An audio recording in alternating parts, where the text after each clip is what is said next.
Moholoholo Wildlife Rehabilitation Centre contributes to the conservation of endangered species and the rehabilitation of injured and poisoned wildlife. Situated in the shadow of the majestic Maripskop mountain and run by the very knowledgeable and experienced Brian Jones and his team, this unique conservancy is home to, amongst others, a physically traumatized Mozambique circus lion, injured raptors, Shadow the hyena, Porsche the cheetah, and Chewy the leopard, as well as many other animals. Moholoholo runs a hugely successful breeding program for the rare serval cat, and over 150 of these cats have been bred and released back into areas where they had previously become extinct. Another first for Moholo is being the only facility in Southern Africa to have successfully bred the endangered crowned eagle.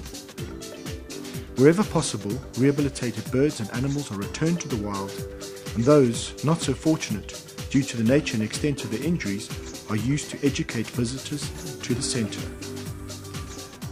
It is often the less glamorous creatures that are overlooked when in need.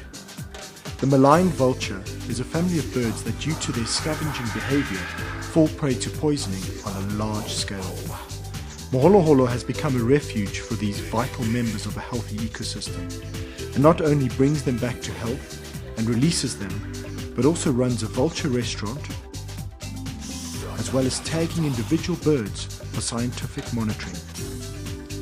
The management and staff are a group of dedicated conservationists committed to the preservation of wildlife. Their intimate knowledge of the animals they so lovingly care for and protect is nothing less than impressive. It's got not much goodness in it. So if you give a whole beef leg, how do we get that powder equally balanced in it? So we have to cut it up. But when we get a warthog or an impala or kudu, we put the whole thing in, no powder on. Of course, it is not all interesting and glamorous work. The success of the centre is based on creating routine for the animals. And the most important work that volunteers undertake is the required cleaning of enclosures, mopping of floors, scrubbing of bedding mats, and cutting grass for bedding on a regular basis. This kind of work is vital to the running of the centre and should be undertaken with enthusiasm. Because of the reactionary nature of the centre, the routine can be both changeable and unpredictable. Volunteers are sometimes called to capture animals for relocation or to be brought into the centre for treatment, and you may also have the chance to observe and assist with wildlife veterinary work, much of which is carried out by the centre's own staff.